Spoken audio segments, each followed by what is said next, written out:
కాదు ఇది కకృతి తోటి 4 తిన్నాడు, కారం అంతుంది అంటుండు. అలా కుమ్ముడే ప్రసాదం ఫస్ట్ డే వినాయక చవితి.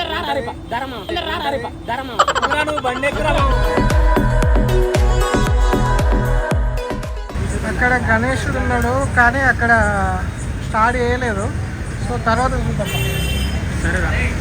2 గణేష్ల దగ్గర పోయినాం కానీ ఆడ ఇంకా స్టార్ట్ చేయలేదు. లక్ ఏంటంటే ఫస్ట్ గణేష్ కన్నా ఓపెన్ అయింది. సో నెక్స్ట్ గణేష్ని చూద్దాం.